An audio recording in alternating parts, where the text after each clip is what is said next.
And it's sponsored by Loretta Brown and Reiki Oasis. The following is an encore presentation of the original Loretta Brown Show. For more information about her show, visit ReikiOasis.com.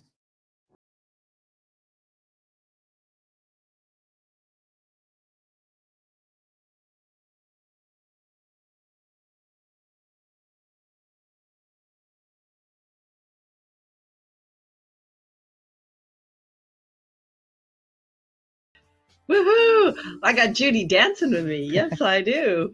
Beautiful music. Thank you. Thanks, Betty. Welcome, everybody. Hello. Welcome to the original Loretta Brown Show. Radio to open the heart, heal the soul, and awaken the consciousness. Benny, happy St. Patrick's Day. Thank you, you too. Woohoo! Yeah. This makes you feel good today, doesn't it? It does. And I will tell you, I have an Irish passport. So, Whoa! It was meant to be. Yeah. The luck of the Do Irish. More of it, yeah. Well, I am part Irish. My father is full-blood Irish. So I do sell, as you see, I've got the wearing of the green. yep. So we've got to do it. We've just got to do it. I also love Irish dancing, and there's these guys out there, the Gardner brothers, and I just can't get my eyes off of them. I'm like, oh, they're leaping and jumping. It's so exciting, right? Very, very. You can't sit still. No, you can't do it. Yeah. Anyway, thanks, Betty. That was the perfect way to get going. Anytime, no problem. And last night at the dinner table, one of my sons was all like, can we do a leprechaun trap? I'm like, go for it. It was adorable. Just make sure that you get the gold. Yes, Yeah. of course. Yeah. Yeah. You got to be careful of those leprechauns, you know. I mean, you know, they're Why? a little tricky. Oh, are Yeah. they? They can be. I just didn't they- know if you knew them Yeah, they can- personally, right? Yeah. Possible. I love starting the show laughing with you, Benny. I do it on purpose, right? too. You know, and I love to pull you in just a little bit because you're always behind the scenes making the magic happen. And yeah, I like it.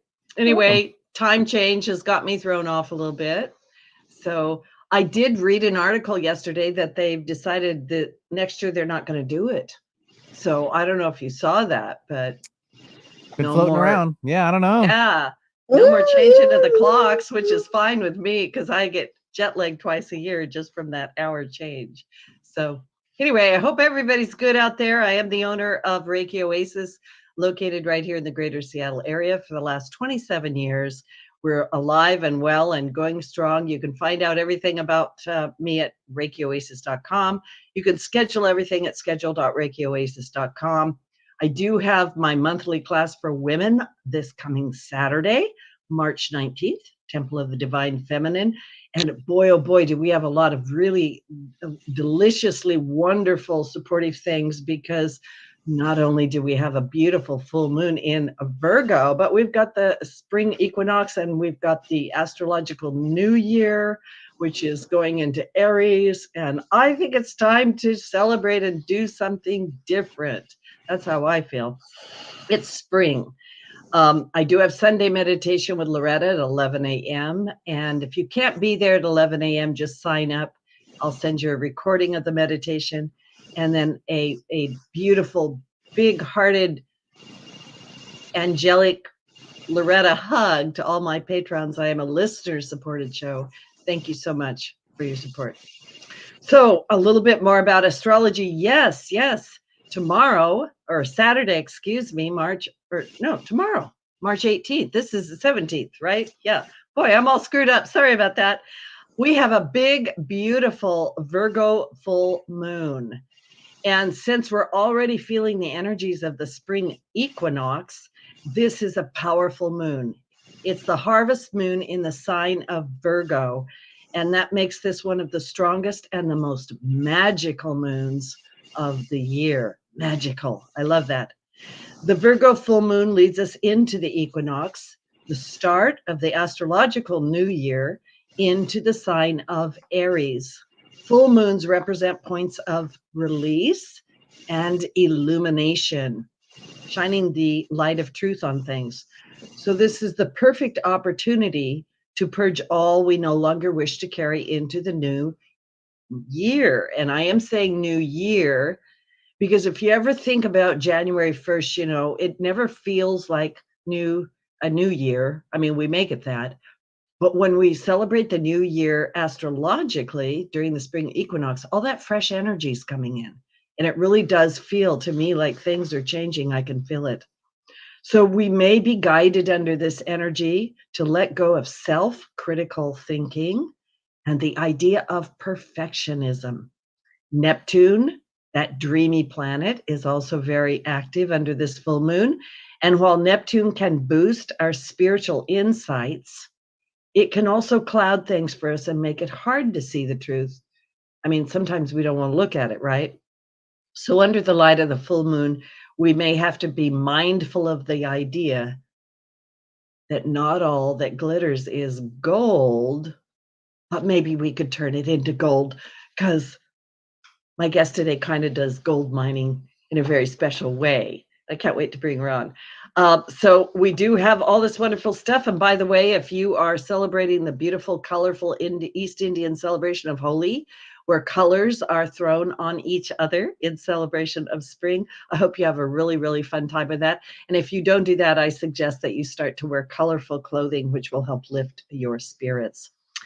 And bringing that in, I also want to mention this Virgo full moon is opposite the sun in Pisces, which creates powerful healing energies. And this idea that we're finally, everybody, this is good news, we're finally going to start to bring things together, bring them together. We've been in a big remodel. We're in an evolution. And my best advice to you is stay in there, right? Keep going. We're not done yet. Well, my guest today is Judy Wilkins-Smith. Sorry, Judy. She's a world-renowned system work and constellations expert. She's a motivational speaker and author of a wonderful book called Decoding Your Emotional Blueprint, a powerful guide to transformation through disentangling multi-generational patterns. Oh, Yeah, it's a mouthful. it is a mouthful, but it's a beautiful, beautiful work. She's the founder of System Dynamics for individuals and organizations. She collaborates with individuals and corporate decision makers to implement innovative whole system design elements. And I just want to say this as we bring her in. People all over the world are fascinated with their ancestry. Over 100 million family trees have been built on ancestry.com alone, and there's other ones, but it doesn't turn out we don't just inherit our physical DNA, but patterns of thought, feelings, and behaviors called emotional DNA. I cannot wait to talk to you about this, Judy. Come on the show, please. Thank you. It is lovely to be with you. I cannot wait to talk about it. Two Irish girls on a St. Patrick's Day. I don't know. Move over. Exactly. Just clear out the way. Here we come. We might have to dance and sing in the middle of it. That's how it goes. Could you give us a little bit of background about yourself and how did you get into this constellation work? I sure could. Excuse me. So, yeah, I'm born and raised in South Africa. As you can hear, the Texan twang hasn't quite got me yet. But yeah, my background is actually in healthcare. And I moved over here. And as things are wont to happen, my father was killed here. But he was also killed in all three of the disciplines that I specialized in back in South Africa. And so that was very much a door closing. And I started writing books and I thought I needed some information for one of the books. Got hold of someone who knew about this work and who was actually practicing it. And he said, come study the work, I'll help you with a book. So I went and studied the work, got no help with the book, may I tell you. But that was it. It kind of kept pulling me in. And then somebody said to me, well, of course you can do this. And I said, why? And they said, because its origins are in South Africa, which I didn't know. Bert Hellinger was a Catholic priest who went out to South Africa to go and tame the Zulu tribe. And instead, he found that they didn't have neuroses, and he couldn't figure out why. But when he watched them, he noticed that they went into the family system. So couple that to the work of Virginia Satir, and suddenly he had something very different. So the other piece that's important is when I left South Africa, I had, during my farewell, the gentleman who spoke was from the Zulu tribe. Of course, I didn't even know about this at the time. So he says to me, well, we know you're leaving us, but you'll find a way to represent us in the world. And I went, yeah. And now I do it every day. Wow. I have to tell you, I have goosebumps while you're talking. I have friends in South Africa, and there's a lot of things going on down there, but I love that connection. Thank you so much for that background. So I've never done constellation work, but I've always been interested in doing it. Can you just tell those people listening, excuse me, my voice is a little crazy. Both of us. Must be the Irish something happening. We need to do Come some on. dancing. More laughing will clear it out. But could you tell the listeners, what is this systemic work and constellation? What is that work? Okay. So systemic work is the study of you within a system. Because we know, we think we've got free will, and we think we're this person in a vacuum or in isolation. But of course you're not. You come in as part of a family system. You are always part of a family system, whether you feel like it or not. And so it's the study of you and all of the thoughts, feelings, actions, reactions within a system. How has the system affected you? And then later on, how will you affect the system? A constellation is a breakthrough piece, I think, or no, I know, for many modalities, because what it does is it takes the parts of the system. So for example, in a family, a father, a mother, a sister, a brother, the siblings, maybe a great aunt who had an impact, and the grandparents, maybe. And what we do is we ask the client to set up what that looks like for them. In other words, mom and dad are close together, grandma may be over there, siblings may be almost out the circle, you may be deep in the middle, or even between mom and dad. But what you're doing is you're getting, and we use live representatives at events. Of course, with something like this, there are alternatives, but during a constellation, what you're then getting is you're seeing, hearing, touching, feeling, smelling, maybe even tasting parts of the system in front of you. So you've taken it out of your head and you've stuck it in front of you, where you can now see it and interact with it. And what happens is you activate your field. Now, we're doing that every day, and people don't know it, but you walk into a room and you go, I can get close to you, or, I'm not going anywhere near you. Those are the systems just acknowledging and feeling each other out. So in a constellation, these members who are representatives may start to move, or they may have something they need to say, and it's highly accurate. And of course, the client is now immersed in this 3D experience, literally making the unconscious conscious and the invisible visible. So for the first time, they can see it. And then as they start to shift from where they're stuck, because they have the insights and they see, oh, it wasn't my fault. Mom didn't not love me. She was preoccupied with that. The insights begin to change. And of course, the heart begins to change and the brain begins to rewire and the gut settles. So you have this in the moment transformation that often happens and builds, or at the very least is sustained. So that, in a nutshell, is a constellation. Wow. There's so much in that. And I followed that so clearly. I can actually see it in my mind while you're talking. I want to revisit a little bit of this for the listening audience, because I'm slightly familiar with constellation work, but like I said, I actually am probably going to go do it somewhere, right? Of course. So when we talk about the system, we're talking about your family of origin. So your mother, your fathers, your grandparents, those who were really important or not important, significant in the system and have somehow impacted you. specifically those who are excluded, because any time in this work, we know anytime you create an exclusion, it shows up again and again in subsequent generations until it's seen and that member is membered back into the system, and then it can rest. Can that show up as like a person who doesn't feel like they belong to the family or the system? Absolutely. Like they're always kind of an outlier or something? Yes. What you want to look at is, how are they an outlier? I don't belong because everybody here is an introvert and I'm an extrovert. Well, there are two questions. Is that the pattern that's trying to emerge through you because the introvert pattern needs to settle, so it's only yours?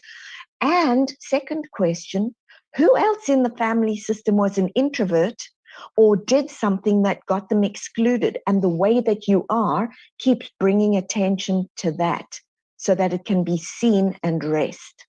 Well, and I'm relating it to my own life, right? And also other people. So sure, you might not know who that ancestor was. You might not. And if you don't, there are other ways to look at that. If you look at your own life, you'll see patterns repeating.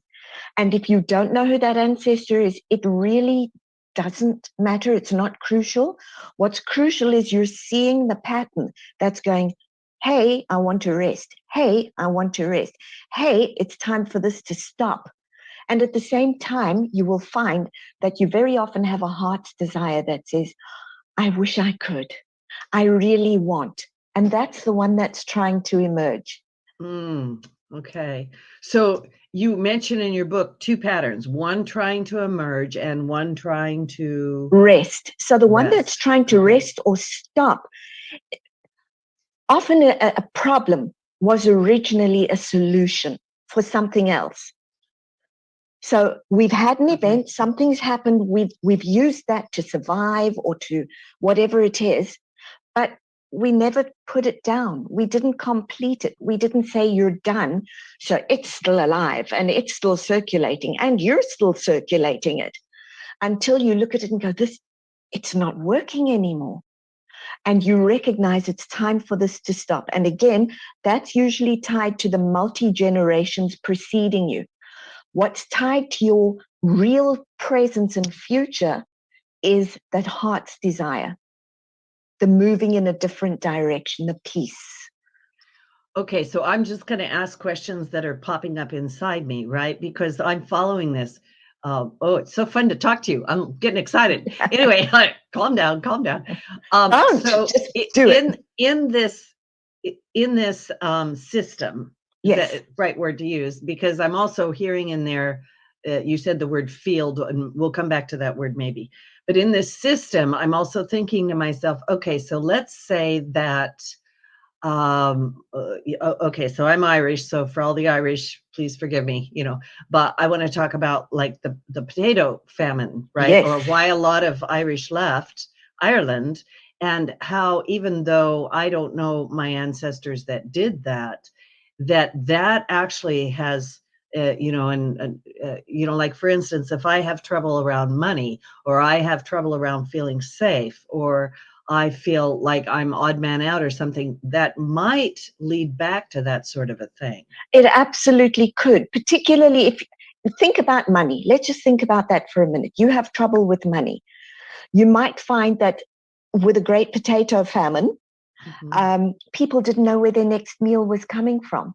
So it was hoard, or you could have had a couple of patterns. Either hoard your money, or you know what, it comes, it goes, it comes, it goes, I need to eat. And money goes on food. Right. You will find it in the oddest things. Could you feel like an odd person out? You could, if your lot left Ireland and didn't feel or embrace fully the new country and say thank you to the old country. You get caught between the two systems. And so where you could excel, you've got these two loyalties competing. And the way to do that is to thank the old country and say to it, can you bless me as I move to the new one? And then say to the new country, will you give me a place? And really take that full place. But yes, it can also lead to, I don't understand where a place called home is. I always have to move. I'm always moving around. Or the opposite. This is my home. I don't want to move at all. But I've understand this being displaced and I can't do it. And so you never move.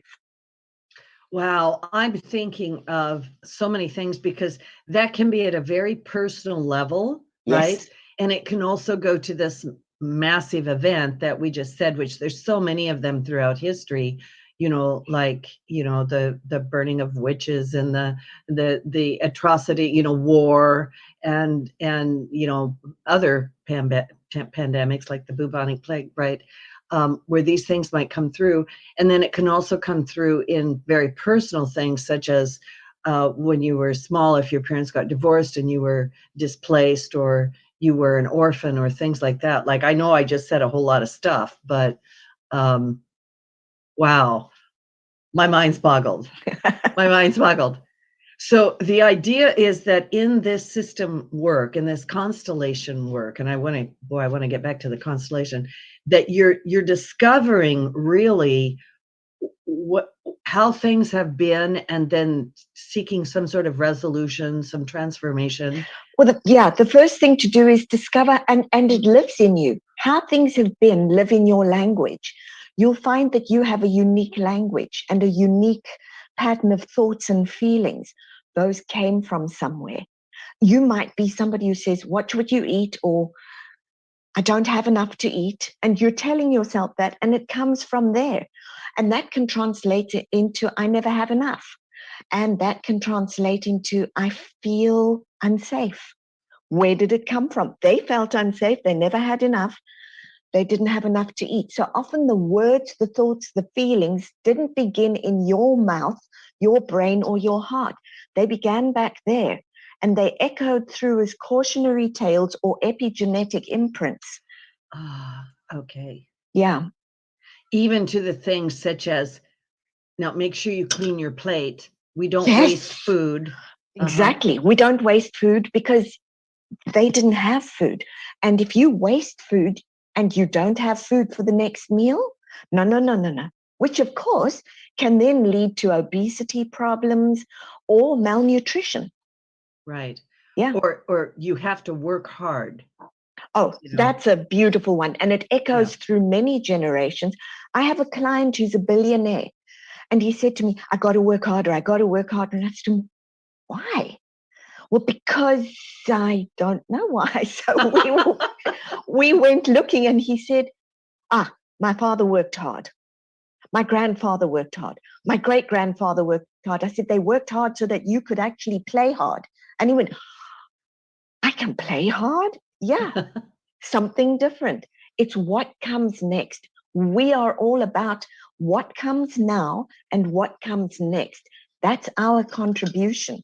The system doesn't, we often are so afraid that if we step what we call outside the system, but is actually simply ahead of the system, that we'll lose our place. No, you're simply expanding it, and it needs you to want. That is another piece of this work, wanting. The universe doesn't grow without wants, and it needs your wants to grow.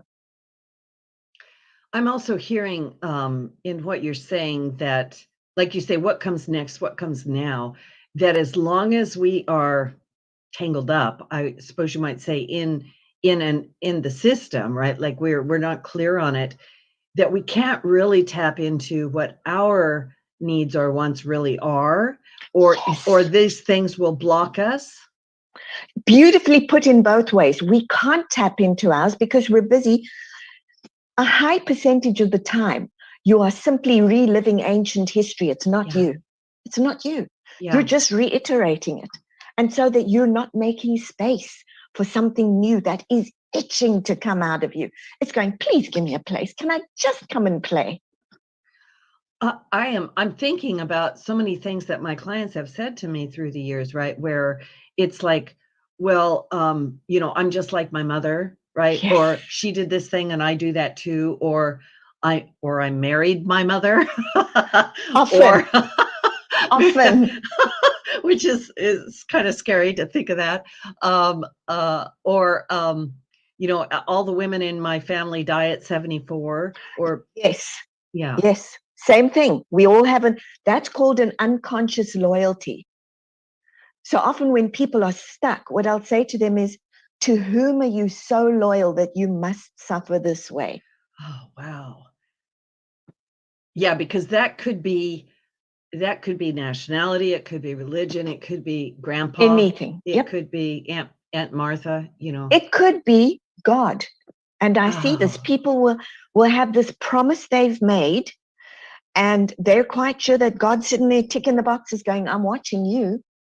And in the meantime, my theory is God's going, why? Come on.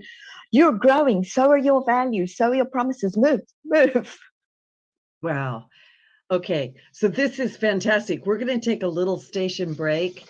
I can't believe we're already at the station break. This is Loretta Brown. My amazing guest today is Judy Wilkins-Smith.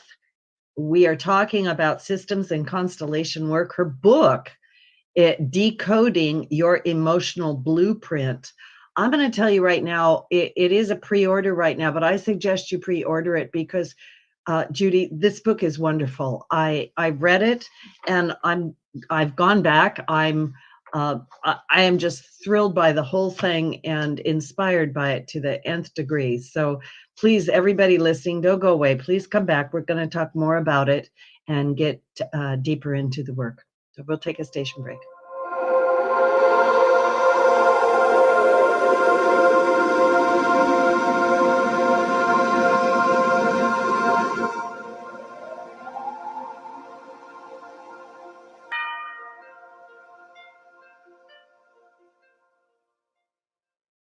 Did you know that Reiki healing can be done at a distance?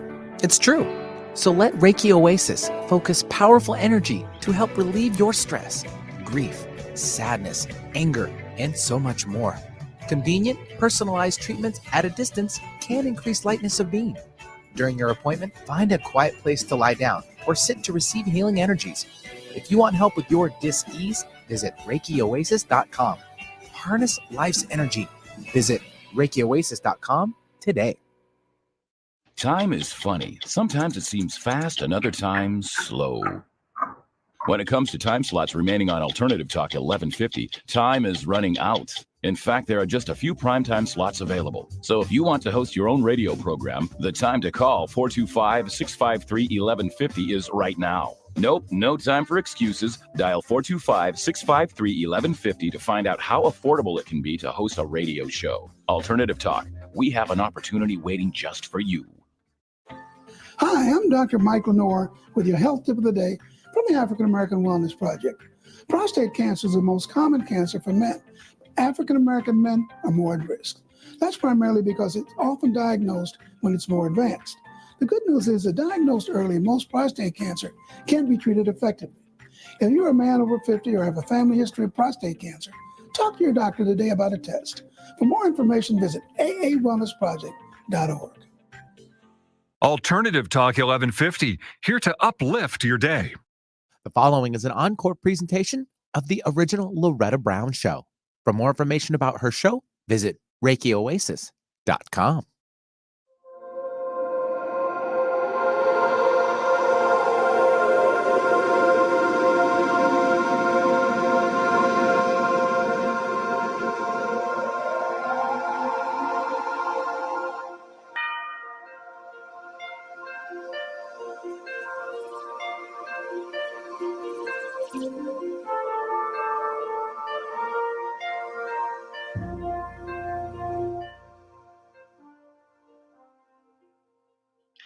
Welcome back to the original Loretta Brown Show. And I am the original Loretta Brown. That's how that works. You can find out more about me at ReikiOasis.com. And you can find me at the 1150 KKNW, the archives for the original Loretta Brown Show. All the shows are there, hundreds of them over years. I know you can listen to them, download them for free. And of course, we're on Podcast One, iTunes, Spotify, and Audible, and all over the place. So please go check out all the shows. And of course, you can download this one with Judy Wilkins-Smith. And we're talking about her new book, Go order it now. We're talking about system work and constellation work, which is fascinating me to the nth degree. When you talk about, I want to ask this question: how do we know, number one, what our place is in the constellation? And you mentioned before the break that when you do this work, that people step in and they play the roles of the other members. They represent, yeah. How can this work? There are a number of answers to that. One of the answers is we're not 100% sure. We know that it does. It's that simple. My theory around that is for a long time we weren't sure how electricity worked, but it worked. And this is similar. But I will say that there are things like morphogenic fields that explain it very well. How the herd follows the pattern, how the birds know how to duck and dive at the same time, how cats and dogs know when you're coming way before you get home. They're tuned into the fields. And we have a lot of those fields around us. Each of us has our own field. And of course, we have the systemic field and then the country field. And that's the sum total of all of the thoughts, feelings, actions, inactions. It's the codes for the way that we live. You will not, you may not, you can, you should. And so we're tuning into those fields. You ask me, how do you know your place in a constellation? I put people in and say to them, move to the place that feels right for you. How are you normally in your family? And I haven't had any yet that, oh, no, that's not true. I will have some who say, I don't know where I belong. And I'll say to them, let's test. And we keep testing. But I will also say to them, who else didn't belong or felt like they didn't belong? And if I put up a representative for that person, quite often this person then knows where they belong. So what I've noticed in these cases is you'll see it at work and you'll see it at home. This is the bossy person who's always trying to put everybody in their place. This is the OCD person who's always trying to put things exactly in their place. It sounds terrible, but when you look at what they're doing, they're saying there's an inner piece that's going, if I can find everybody else's place, I will know where I belong. Oh, yeah. Yeah. So it's a real beautiful act, but we don't always see that because we haven't been taught to. We just think, well, you quit bossing me around. No, I'm trying to find where I belong. So they know. The representatives, again, tune into that field and are really accurate. They pick up what's happening in the field. Even, and most times, 90% of the time, maybe higher, they have no knowledge of the person they are representing. It is not role play. They are very aware that they're in the system and that something is telling them move here or offer this piece here. And so if I'm understanding you correctly, and I'm just getting an idea of this. So a person, let's say like me or somebody, is going to do this type of work. And so you have all these other, of course, you're talking about being in a workshop, right? Or something? Yeah, at an event, yeah. Okay, at an event. And so you have random people that come up and they play these roles. Completely random. This is fascinating to me. I would love to observe this. And they say things. Yes. They say things to each other. Yes. I will say to me, if you think you should say something, don't. If you know you have something to say, tell me. And they'll speak to me, but the client will hear it. And also feelings and the way that people are selected. I had one that I did with a girl whose father had been in one of the big wars, in the Vietnam War, and his family was pushed out of the town. They were ostracized. And she came because she felt so threatened. She couldn't get a good job because she felt like people were always looking at her and they knew. So we wanted to work through that. So she picked someone for her father to represent her father, and we set up the whole piece. And we got to the end of it, and he was extremely accurate. We got to the end, and he just sat down on the floor and started to cry. And I said to him, what's going on? And he said, I've had such a different view of this war. My father was a draft dodger, and now we'll never see it the same again because now I carry both pieces in my soul. And so this is what Wow. happens. The right ones are selected. Yeah, I'm kind of following this through. You said something earlier about the fact that we have this, our system, like our family system, our personal system. We probably have, I'll just say, a community system, you know, a country system, a Of world course. system, Yes. the collective system. So somehow within that, I'm going to say that the morphogenic field of all it is, anyone can play the role of anyone. You can connect to it in some indefinable fashion. We Okay. call that the knowing field. It's Okay. probably a bit the collective unconscious as well, but it's the repository of all that's been said, done, not done, all the decisions that were made, the codes that live there. And while we have the big ones, yes, we have the more individual ones, and each of us has a very unique system or family system with a very unique and specific language. So we're tackling on ourselves all day long. We just don't know it. So is that how we discover our patterns? That's how I listen. I listen to them when I'm working with people. I will listen to what they're saying. I will watch the ways that they're standing or the ways they're acting. And then I will set up the constellation and then keep asking questions, because they then begin to offer the language that inhabits us. Yeah, well, I know I'm not wanted. How do you know? My mother never looks at me. Where does she look? She looks over there. Who's there? My grandmother. Okay. Tell me about your grandmother. Her mother never saw her either. She was too busy putting food on the table because great-grandfather had died. So is it true that your mother doesn't see you? Or is it true that her attention is elsewhere because she also wants her mother to see her? Oh, so so I'm not bad. It's not that my mom doesn't love me. No, it's that look where your mom's looking. It begins to rearrange so many of the self-doubts and the uglinesses that we perpetrate on ourselves. I always say to people in this work, you graduate from toilet talk to transformational talk. I love that. That's really, really great. In this work, do you make any, how do I say this? Is there any importance to knowing whether or not, like, are these patterns coming from the system? Are they a past life pattern? Are they a trauma pattern? Or is all of it really kind of included in this? I would say it's pretty much all included. Mm-hmm. And something to say about trauma, because when people say trauma, I go, whoa, hold on. We define trauma as this terrible thing that happened to me, and nobody should re-trigger me because it's going to set me off again. No. Trauma is simply a wake up. This has happened. What are we going to do with this?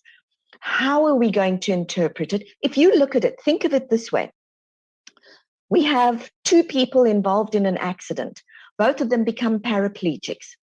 The one is destroyed by it and never gets out of the chair and never gets out of the room. They're destroyed. The other one looks at that and goes, here's my life's purpose. Yes. And these are the options we have all of the time. Will this destroy me, or is it about to ignite and unleash that power? Because I have the choice. Yes. I love that, because yes, that's all I have to say. Yes. We're always at that point of choice or pivot or reframe, whatever you want to call it. In this work where you're doing all of this with people, I would imagine sometimes it gets quite emotional.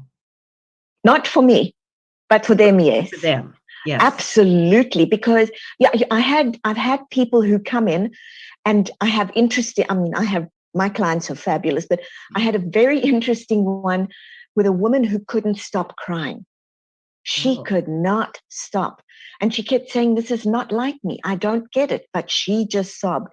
When we went back through the generations, all of the women had to, there was an originating event, a bad event. But from then on, all of the women had been stoic and strong and never expressed emotion. And what was she doing? She was crying the tears for 4 generations who could not cry. Wow. She was feeling what they were not allowed to feel.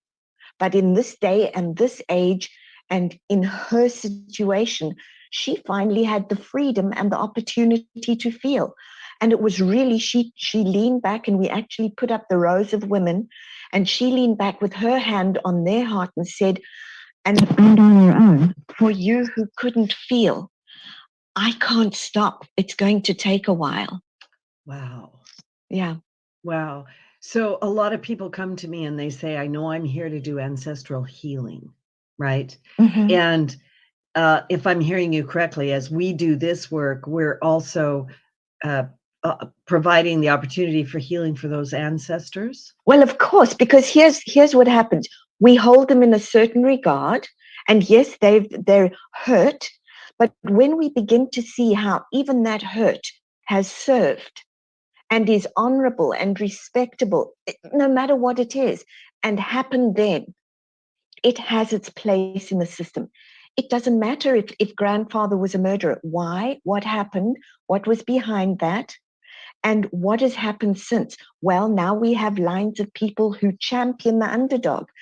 There is always service in the patterns. There is always service. So suddenly grandfather, instead of just being a murderer, becomes the pivot point. After that happened, we changed. And so instead of him just being a murderer, he is also in service. I'm thinking about the last 2 years of the pandemic, and I do a lot of mental health counseling as well as channeling and energy work, but I've actually been thinking about this for a couple of years, that we are in the middle of what I call a huge soul bruise, right? Mm-hmm. And how can this work help with this? Because I'm also thinking about, like, if we don't do our work here, somewhere down the line, Exactly. like we pass this on, right? Exactly right. Now, you could talk about it as a soul bruise, or you could talk about it as a soul portal. Because what's happened is, and funnily enough, I have a class at Disney World in November, and the class is Capability and Resilience DNA, precisely because of the pandemic, because a whole lot of us have been through the pandemic with bumps and bruises, but we've acquired capability and resilience that we didn't have before. And we've not noticed it. We think we're still bumping and bruising. Yeah. No, we're not. So there may be a bruise. A bruise is a beautiful thing. It's an invitation to more resilience and more capability. That's what we do with it. I'm thinking how wonderful it is. Like I said at the beginning of the show, like we're in this Virgo, Pisces healing thing, and the moon illumination, and you're the perfect Virgo for my show. Yay! So it's a portal. It's an opportunity. Absolutely. It's an invitation. It's such a big invitation to us at the moment to not go blind again. Yeah. What am I going to do differently? I'm also thinking how this has been such an activator for all kinds of things that have come up in people in the work that I do. Everything from, fear, anxiety, trauma, this past life thing, or this connection with other pandemics or other terrorizing events, right? Yes. And I have always looked at it as, well, we're here clearing it out, right? You're right, because it's here, and what are you going to do with it? It's not going away anytime soon until we start to take one new action with one new thought and one new feeling, until we stop seeing it as you against me, or you not understanding and me being smarter. We can't do that. When there is place for all, and we create a game big enough for everybody to come play, we may have something very different. Well, and in your book too, you talk about global, and I'm sitting here thinking while you're talking that a lot of the things that perhaps we're reliving, right, are these old patterns that are being activated by certain things. And this is the perfect opportunity for us to heal this, or change this, or pivot it, not only for ourselves, but for our communities and also for the world. Because absolutely. Yeah. With no judgment. That's one of the cornerstones of this work is we don't judge. We simply look, and we simply look at what's possible. We do not need to judge. Yeah. It changes everything. It changes everything. People who do this work look at the news and they go, I wonder what was behind that. Or, I wonder what more is possible here. Yeah. Yeah, I think about that all the time. Yeah. So these things can develop in the womb, or we come out with them, or because the system is there, right? The system is there. And of course, epigenetics are showing more and more. The 9/11 studies, the Great Dutch Winter Hunger, the potato famine, it creates that. And in addition to that, don't forget, the children are very quick to pick up what's happening. They watch mom and dad struggling. They watch them being sad.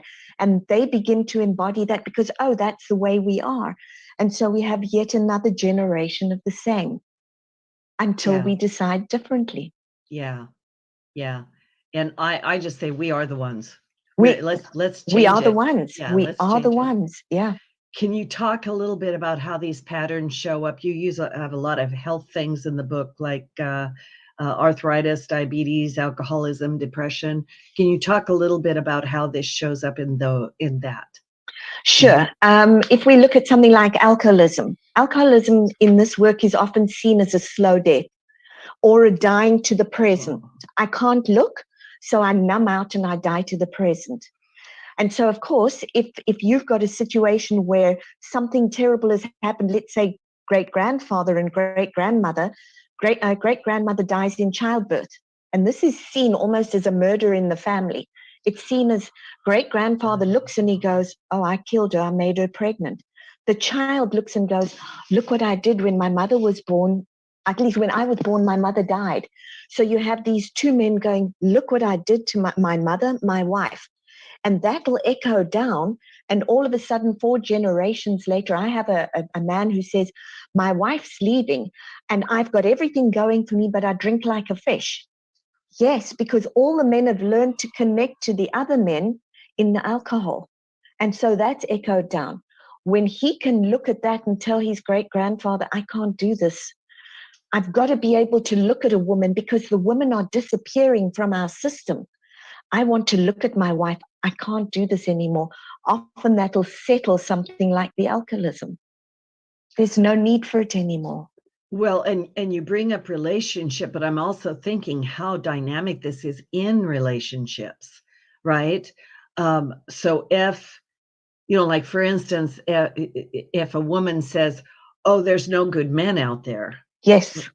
Right? Yes. There are no good men out there, or all the men you cannot trust a man. Yeah. Well, if you cannot trust a man, comes from generations ago when great-grandfather died in the war. Well, what great-grandmother was really saying was you cannot trust that a man will be available to provide. That's a very different thing. But it now echoes down as you can't trust a man. And so no poor guy in that system has a chance. As he comes in, the woman's going, okay, where are you not trustworthy? Let's just stop this.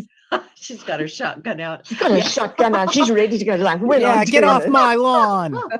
Exactly. I know what this pattern is all about. We know you men. And it takes women to go, but I really, really think that men are nice.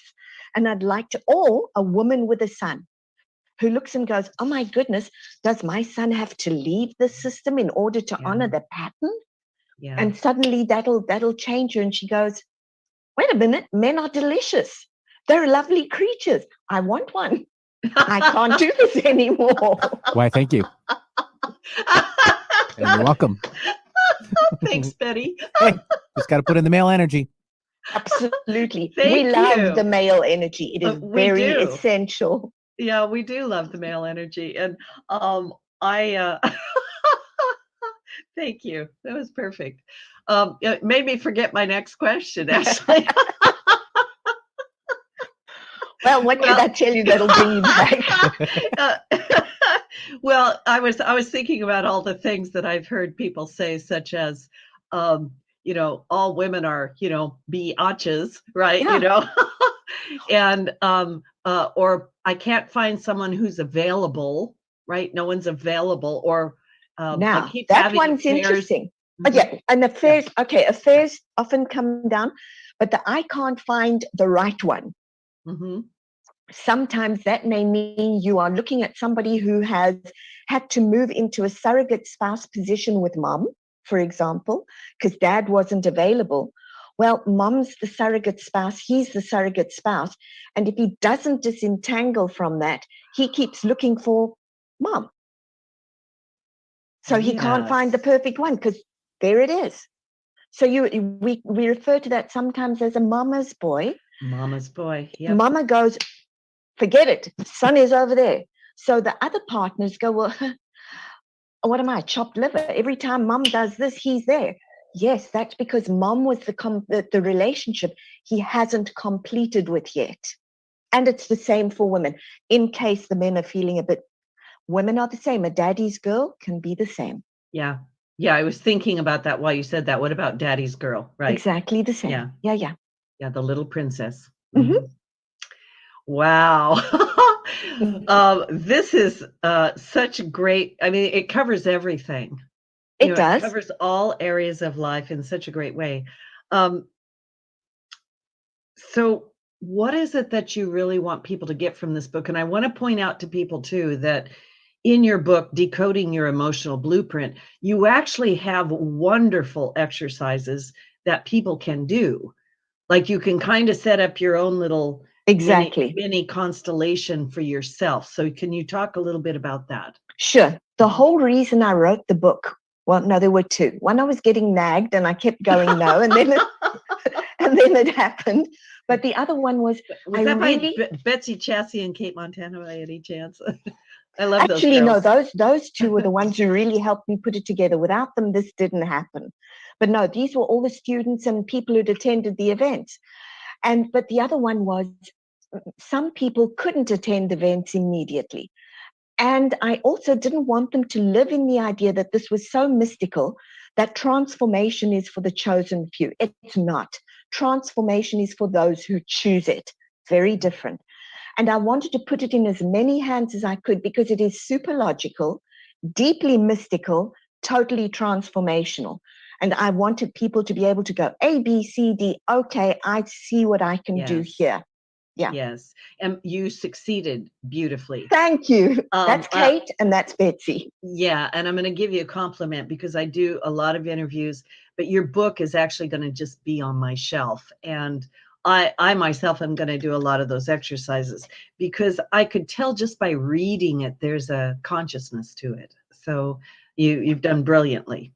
Thank you. Thank you. Yeah, and I really mean that. Is there any last thoughts? I think, what do we have, like 2 minutes or something left? And where do people find you? And what kinds of things do you have come up? You mentioned something about Disney World. Yeah. Okay. So let me talk about that. And they find me at judywilkins-smith.com. I also have Constellations meditations there, and that'll take them through a constellation. The events I have coming up are Emotional DNA, and that is in August. I think it's August 5th. And then the flagship one is the Capability and Resilience DNA. And that is from November the 10th through November the 13th at Disney World, because you mentioned something right at the beginning of the show. You said magical. We are magical beings with magical souls. And so what better place for you to go and discover your capability than at Disney, in the heart of the magic, with a man who dared enough to be big enough to go and make that happen. So as a last thought, what would I say? There are two things. I always ask people, how big are you willing to be? Because the day that you say yes is the humblest day of your life. It's the first time you're truly taking responsibility for growing a remarkable life and for being in service of the universe. And the last thing I would say is, you are a remarkable life if only you know how to see it. That's so beautiful. Thank you so much. And thank you for being the absolutely perfect guest for this day. To everybody listening, please, Judy Wilkins-Smith, Decoding Your Emotional Blueprint. What's your website again? Judy Wilkins-Smith.com. Okay, great. And everybody enjoy the beautiful full moon in Virgo and celebrate the astrological new year and the spring equinox by setting some hopeful intentions and planting seeds for a beautiful, beautiful future. This is a time of opportunity. Thank you so much, Judy. Blessings to you. And Benny, always. Thank you. Thank you. And Benny, thank you too. And luck of the Irish to y'all.